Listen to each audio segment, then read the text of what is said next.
It's your boy DJ Akademiks, and check it out, because slippery slope. Now, here's the thing, man. The whole Marvin Gaye versus Blurred Lines verdict, it fucked up the game. Now, you know why it fucked up the game?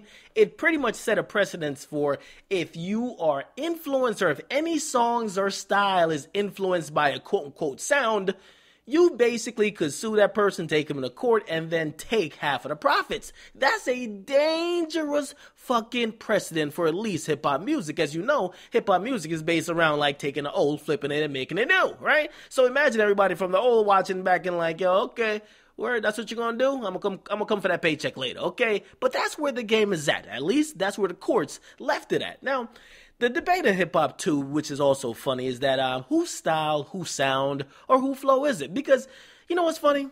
You have somebody just jumping out the blue, jumping off a fucking cliff right with a cape on, talking about, man, everybody's out here Xeroxing my style. People out here bought my style.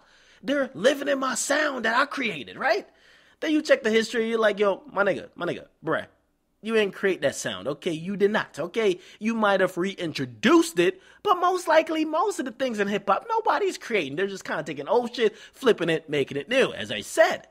Right? Now, in reality, man, what they really mean to say is that you stole somebody else's sound, which they created, because this is the difference, right? We have the creator and then the person who popularizes it in whatever era, right? It could be whatever generation, because what could be popping 2 generations ago could then get popping back this generation. Did it mean this generation created it? No. You just repopularized it, right? So what they really mean to say is that, listen, you stole somebody else's sound, and then basically you repopularized it, and now everybody's copying you.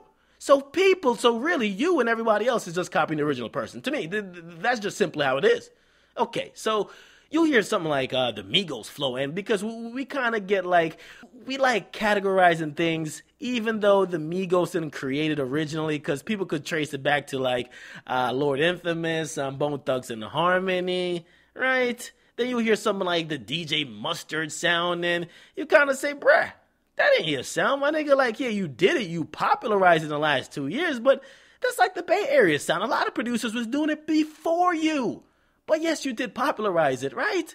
Now, if you don't know what the DJ Mustard sound is, it's basically a simple, heavy bassline beat, usually between 85 and 105 BPMs. DJs know what I'm talking about. Has a nice clap or a snap or a snare. And it has a bunch of generic, like, hey.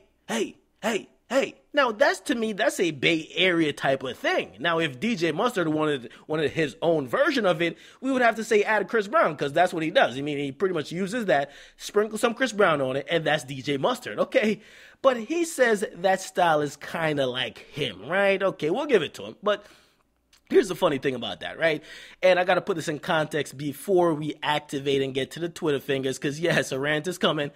Now, there has been other people that have been influenced by it in the pop culture, including the producers of Fancy by Igloo Australia, and of course the producers of Classic Man, and also even DJ Snake. To be honest, I think DJ Snake is doing it the best. I mean, he brought the EDM sounds and melodies with it, like he took it to another level. I think he's killing it, okay?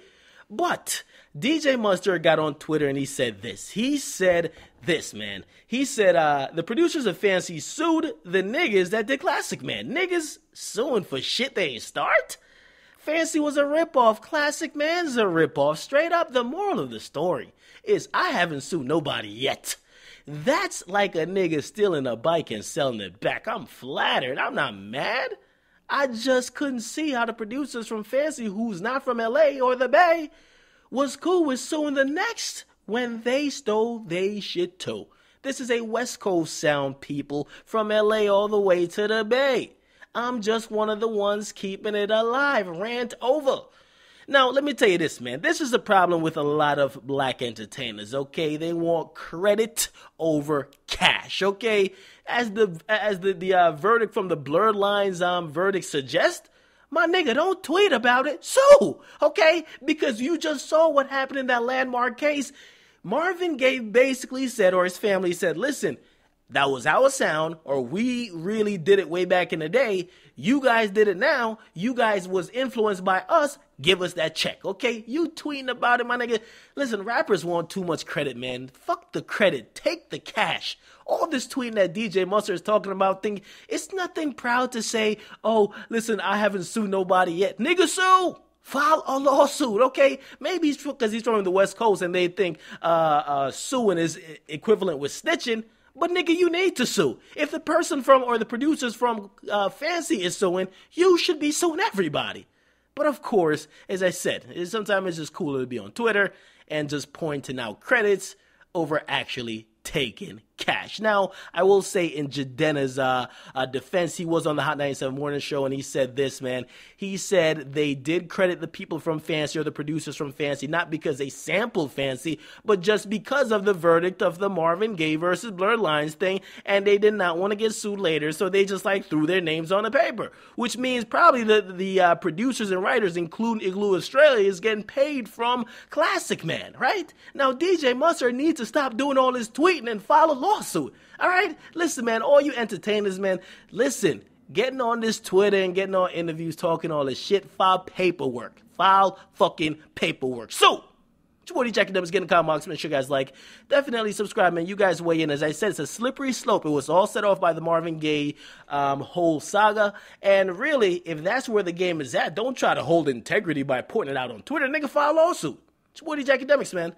Hey, you got to play with the rules you are given. Okay, listen, I have a motto. I don't complain, I adapt. It's your boy DJ Akademiks. Hello.